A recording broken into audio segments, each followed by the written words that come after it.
Yes. Good morning, everyone. I'm Sakib Abrar. Today, I will be presenting my master's thesis titled Deep Model Intervention for Representation Learning of Tabular Data. I would like to thank everyone in the committee, Dr. Samad, Dr. Edemir, and Dr. Rogers for being here and guiding me throughout this project. So let's start with the overview. We'll start with the motivation section, and then we'll dive into the background and literature review. We will continue with the problem statement, contribution, methods, and results. Then finally, we'll address the concerns that were shared by the committee members during the thesis proposal. And then finally, we have the summary of the results, conclusion. And then we have the references. So for the motivation for this project, the recent success of deep learning is attributed to pattern recognition in image, video, audio, and text data. Image data, audio, and text data, they contain spatial and temporal regularity that tabular data do not. Tabular data have received much less attention in deep learning literature compared to image and text. And we have seen in the literature traditional machine learning still outperforming deep learning on tabular data, and this suboptimal performance can be attributed to the redundancy and overfitting of deep models. The redundancy and complexity issue can be tackled by model compression, and to tackle the overfitting issue, we have dropout and weight regularization method. So let's dive into the background review. Tabular data are heterogeneous, unlike the homogeneous text and image data.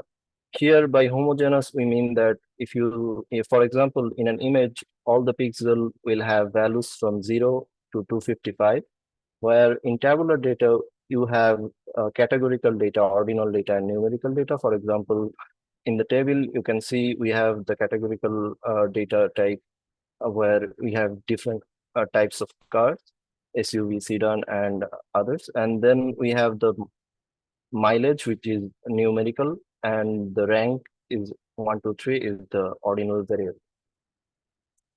In the tabular data literature, we have seen that Kedra et al. Has said that the last unconquered castle for deep neural network models is tabular data. Schwartz-Ziv et al. Has mentioned in their paper mentioned deep learning is not all you need. They have seen that traditional machine learning is still outperforming deep learning models. In further literature, we have seen that tree-based models like GBDT outperform neural networks on tabular data, and it's a strong non-deep competitor for neural networks.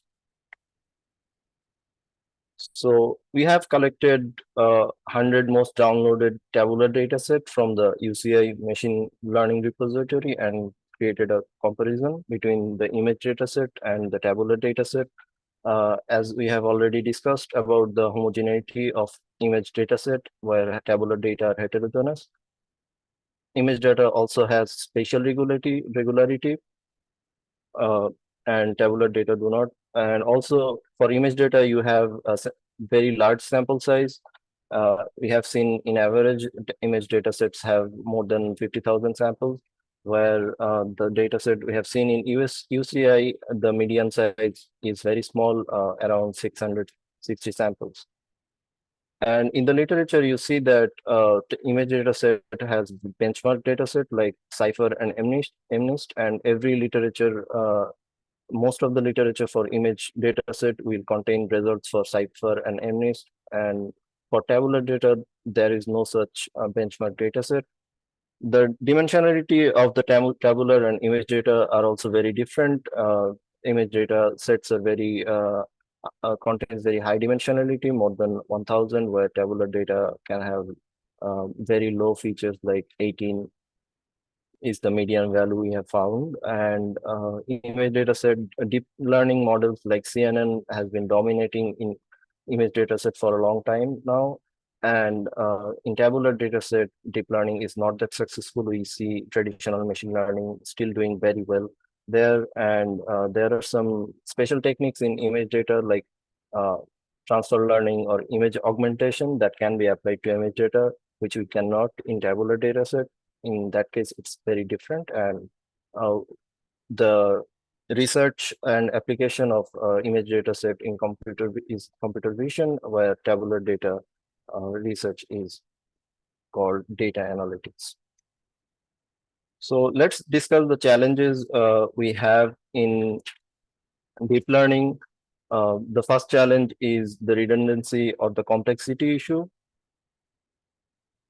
So in a medical image classification study using deep CNN, had shown that only 3% of the weight values are non-zero values at the final layer, which means 97% of the weights do not contribute anything to the final result.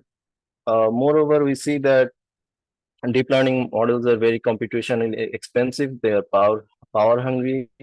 We need a lot of GPUs to run that.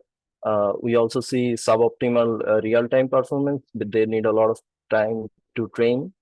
And in the low power devices like embedded system, it's not possible to run deep learning models. And the second issue we have is overfitting. And this is because of the lack of sample size in tabular data that we already discussed in the previous slide. So because of the lack of sample size, the model gets blind to training data and performs suboptimally on unseen data. So to combat these issues, we have already said model compression techniques are used, and one of them is dropping neurons. In dropout, a percentage of the neurons are deactivated so that its contribution to the next layer is ceased during training. We have seen in the literature that Shen et al. Proposed that probability values should be used instead of the binary decision that we have in the current dropout techniques. Salehinzad et al. Used dropout by learning a set of binary pruning state vectors. They have achieved more than 50% model compression, but there was less than 5% lost compared to the state-of-the-art models. So this is one of the common trends we will see, that to achieve model compression, there is a loss of accuracy in the literature. Ho et al. Rate individual channels at each layer of a deep CNN to drop a subset of channels, and Kolbenson et al. Perform tensor factorization of regression layers of CNN and apply dropout. Another technique for model compression is weight pruning. So here the weights of the deep neural networks are pruned so that we can break the redundant connections between the neurons. And Lee et al. Shows an algorithm to determine threshold of the weight magnitude for layer-wise weight pruning. Han et al. Uses a pruning method for the weights of the pre-trained network and then fine-tune that same network. Park et al. Use a score-based pruning considering the relation between two consecutive layers in CNN. Guo et al. Prune parameters during training and splice some of those pruned weights back to retain model accuracy. Lin et al. Uses a weight gradient on pruned weights, and that is used to update the weights. Belek et al. Use a deep rewiring method to periodically prune and then regrow the weights during training. And finally, we have Mokano et al. Who prune the weights at the end of each epoch, but later they initialize those weights randomly and then allow them to regrow. So next we have a self-supervised learning method using deep autoencoder. This is one of the models that we are going to use in our experiments. Here you can see a basic deep autoencoder where the input is X, and then we have X hat as our output from the decoder. And to train this model, we have this equation where we try to minimize the difference between our input x and our output x hat. So this is the pre-training stage where we use unsupervised training to train this autoencoder, and after training we use the encoder part of this autoencoder and use supervised training using classification labels.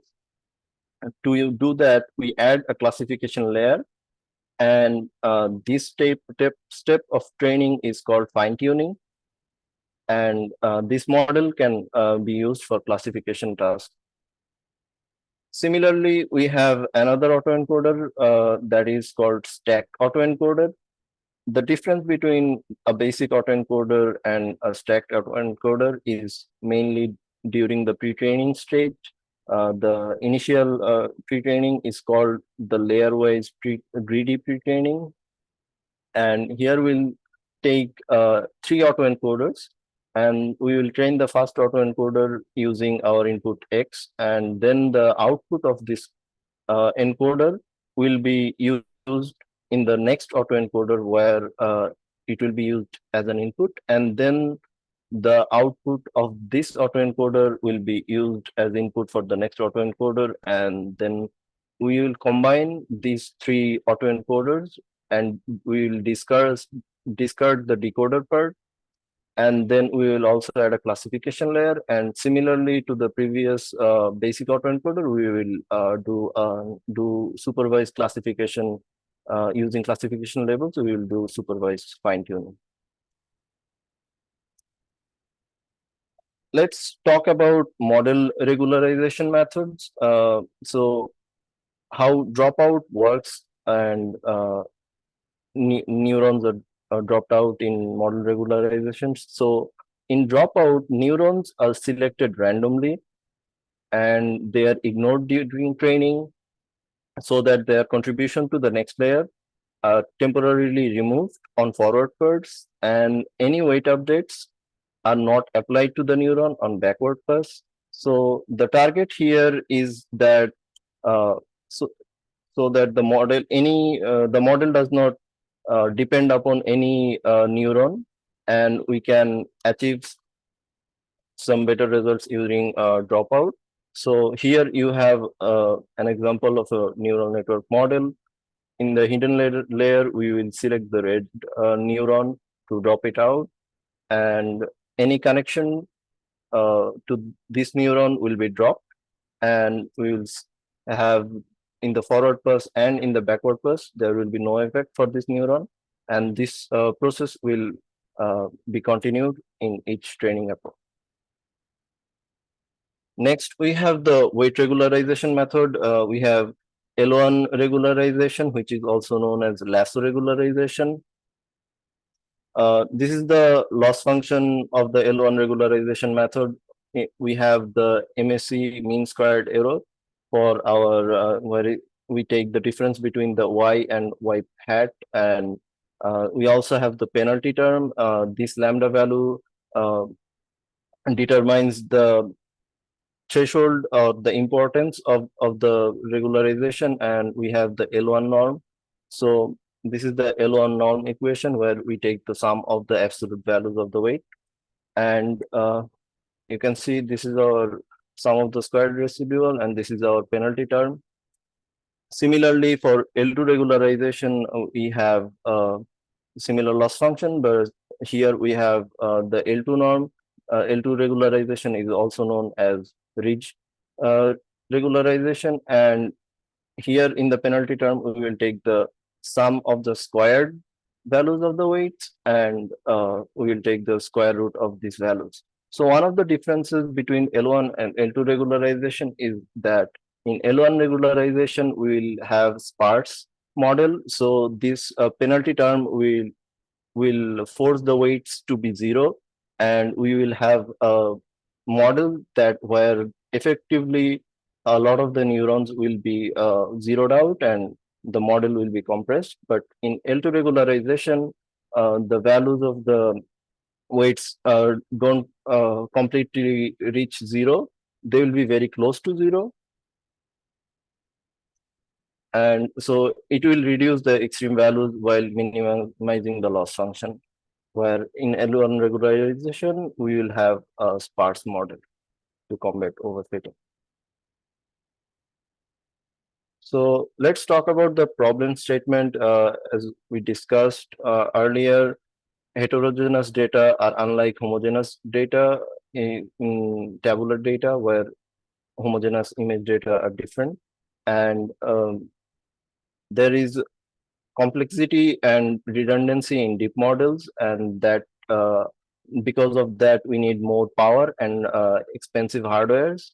And traditional machine learning models outperform deep models on tabular data, and existing model compression methods focus on model compression, and that's why there is a performance drop.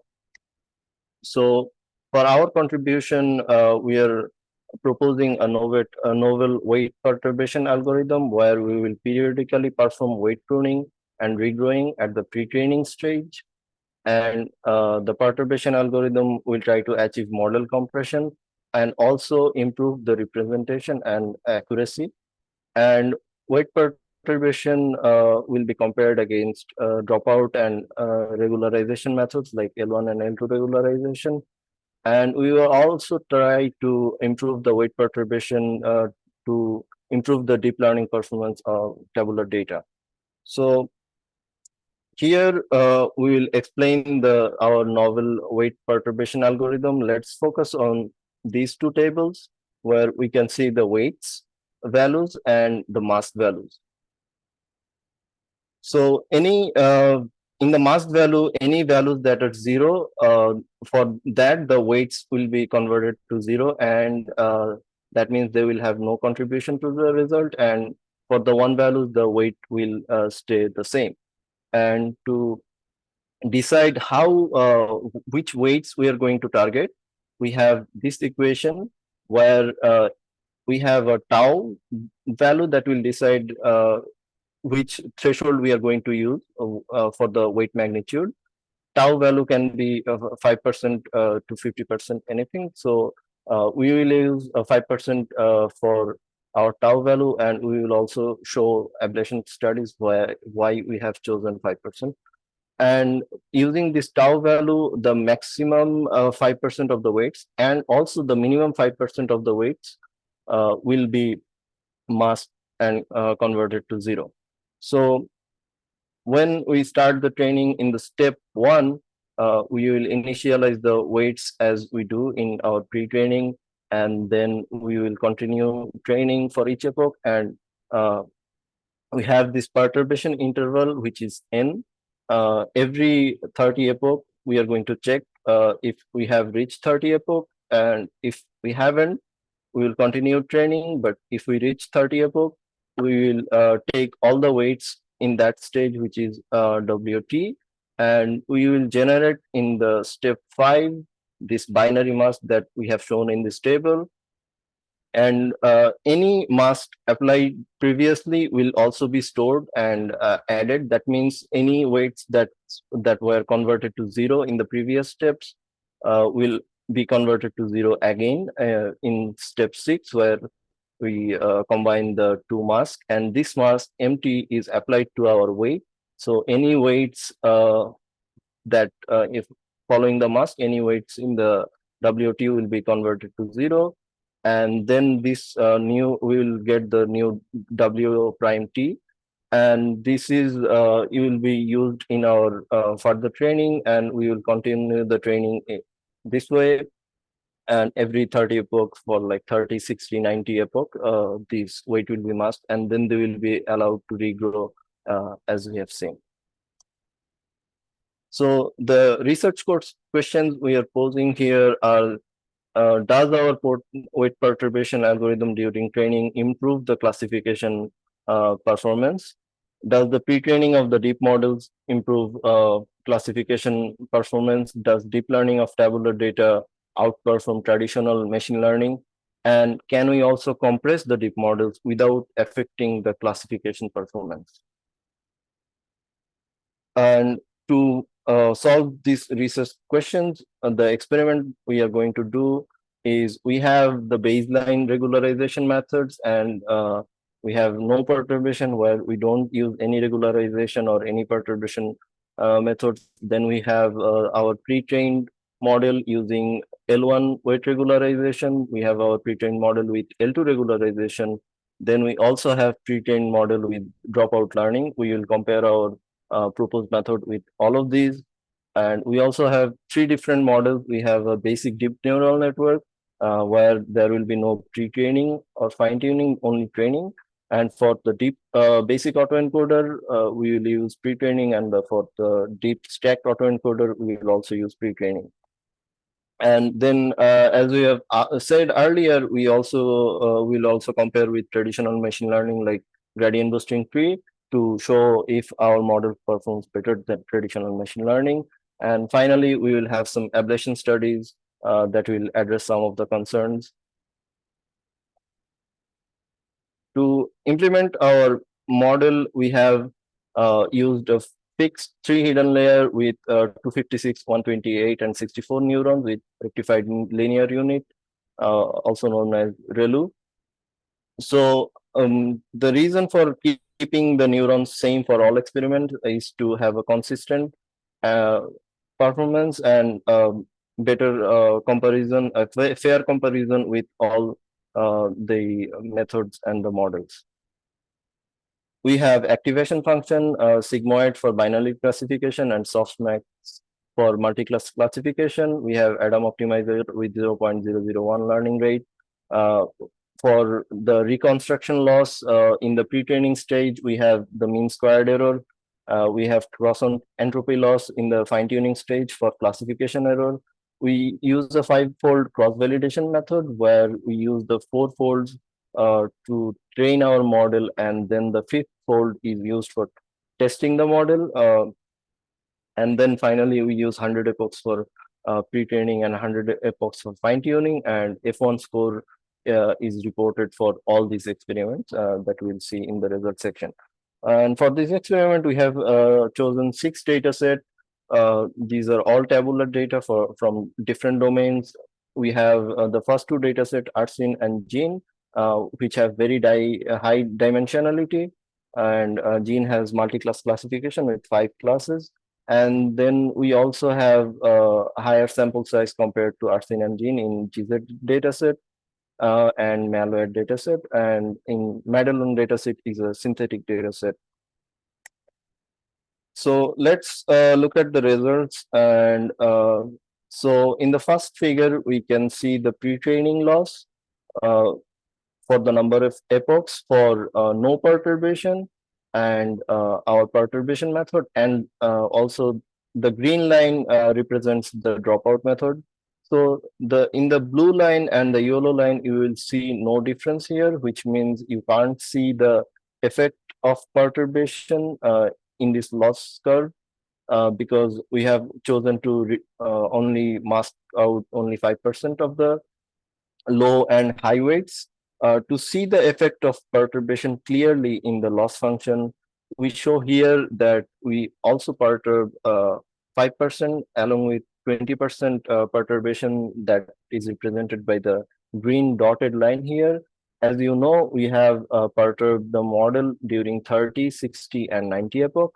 So you can see a jump in the loss curve where it shows where the perturbation happened, but the loss all converges very soon with the regular no perturbation methods. And these both experiments were done using the Arsin dataset. Next, we will see the comparison between the results we have. There are 5 methods here, the baseline, and then we have the dropout and L1 regularization, and we have our perturbation method. So for the Arsin dataset, we can see that our stacked autoencoder with the perturbation methods is the best. And the close second is dropout. And next we have the L1 regularization for the gene dataset, which is the best. But our perturbation method is a close second here. where Dropout doesn't really perform well. And then for the GZ dataset, we are again the best model here, and the second best will be the baseline. So our model clearly outperforms all the other methods here.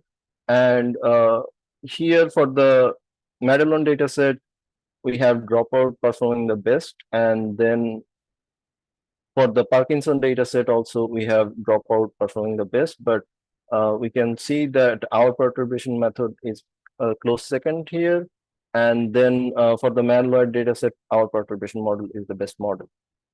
So we have taken all the results shown in the previous slide and taken the best results for every model, DNN, which is deep neural network. We have deep autoencoder, DAE, and our stacked deep autoencoder. And we have compared these models with the traditional machine learning model, which is gradient boosting tree. And in the comparison, you can see that the Madelon dataset, for which Dropout was the best, and our models did not really perform well. And we can see here that gradient boosting tree performs really better. But for the other dataset, Arsine, GZ, and Gene, our models perform the best. And for the Parkinson dataset, our perturbed method is the best. And for the Maloid dataset, although GBT performs the best, our models are pretty close in terms of results. So 4 out of 6 datasets perform really well. Next, we have the model compression, because we are trying to improve the results while also compressing the models.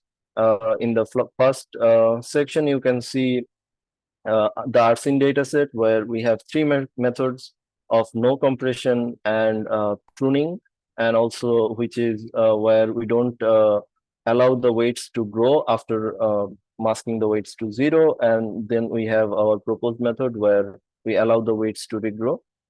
So as you can see, from the F1 score for Arsine dataset, we have the better F1 score compared to all the other compression method. Also, we are able to compress the model to 14 to 15%. And next, for the Gene dataset, we have similar results. We are able to compress the model to 22%.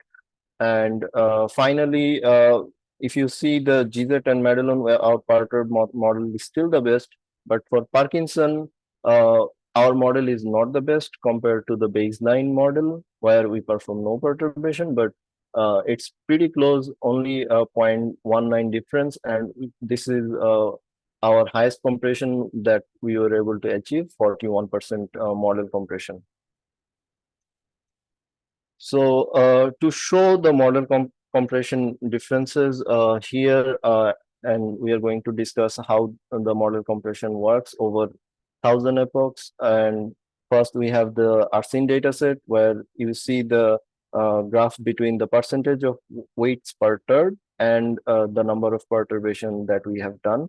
So initially the perturbed weights grows very rapidly, but it slows down as we progress through each perturbation. And because we keep the previous perturbations masked and combine them, so our cumulative perturbed weights always increases.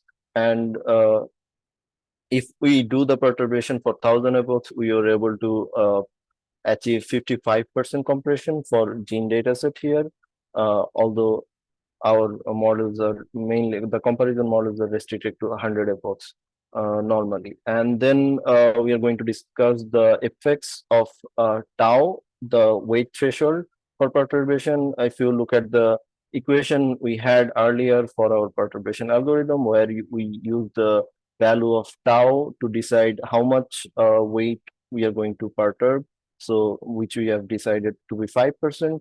We have also experimented with other thresholds like 10, 15, 20, 25, and 30. If you look at this graph, where we show the percentage of F1 score percentages, and that's shown in the blue lines, and we have the weights perturbed that's shown in the yellow lines. And the green line at the top you see is the F1 score without any perturbation. So normally you would expect that after perturbation, the result there will be a loss in the F1 score, but we have seen at higher weight magnitude, we are able to improve the results along with almost 40-45% compression. And also similarly at 25% threshold magnitude, we were able to improve the results. And for the a malware dataset, the result were already close to 100%.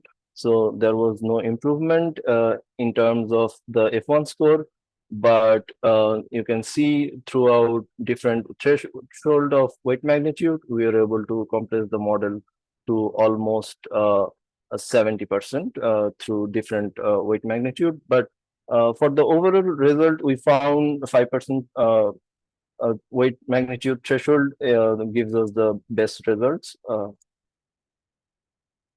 And finally, we are going to discuss the concerns that were shared by the committee regarding how we decide on the number of epochs we are going to train our model for. So we have decided on 100 number of epochs, but in this experiment, we have let the models to run for 1,000 epochs. Here we in the image, you can see the training and testing accuracy versus the number of epochs. And as you can see, the training accuracy reaches peak very early, and also the testing accuracy reaches peak very early, close to 100 epochs for Arsin dataset here using the stacked autoencoder. And in the next figure, we have the gene dataset using the basic autoencoder, where the training accuracy reaches peak very early. For the testing accuracy, there are some fluctuation in the graph, but the peak accuracy for testing is actually reached very early, where and also there are two sharp drops in the later epochs around 800 to 1,000 epochs, as you can see in the graph. So we found that there is no point in training the model for longer times, which is why we have decided to go with the 100 epochs for all our experiments. And another of the concerns shared was how we decide the epoch interval when we do the perturbation interval. And for our experiments, we have chosen 30 epochs interval for all experiments. But here in the ablation studies, you can see we have tried out with different number of epoch interval 5, 10, 20, and 30 and 50.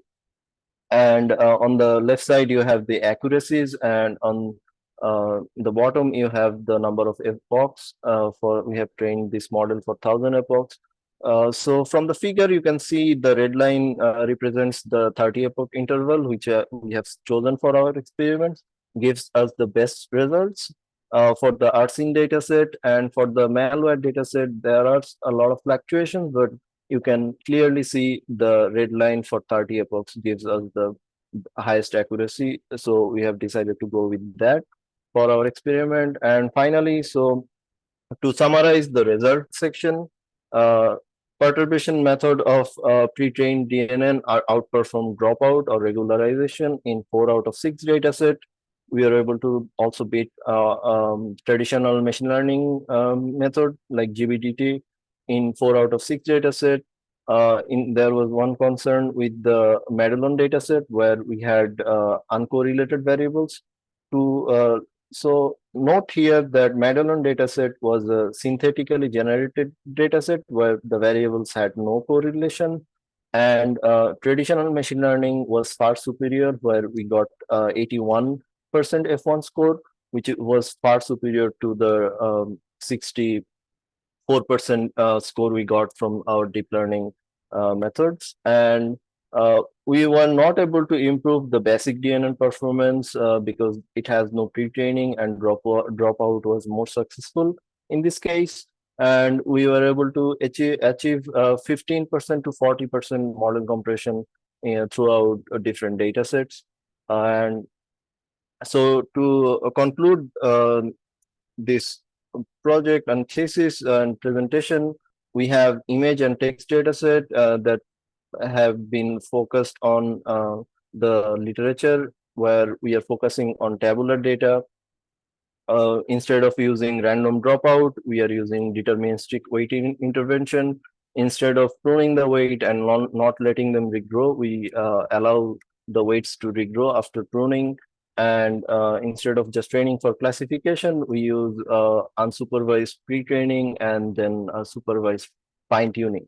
For in the model compression section, we see that most of the model compression technique only try to achieve model compression with the loss of accuracy, where we are able to achieve compression, also address the overfitting issue and achieve better accuracy. We have seen in literature, machine learning methods have been superior to deep learning methods, but we have been able to improve the DL performance on tabular data. And for further work, we can try to propose a novel intervention algorithm for the basic DNN. So instead of pre-training, instead of weight perturbation at pre-training, we will do better weight perturbation for the basic DNN during training.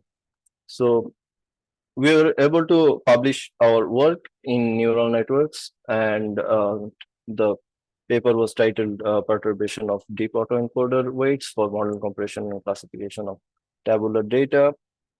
And finally, we have all the references for this project. And thank you for listening to my presentation.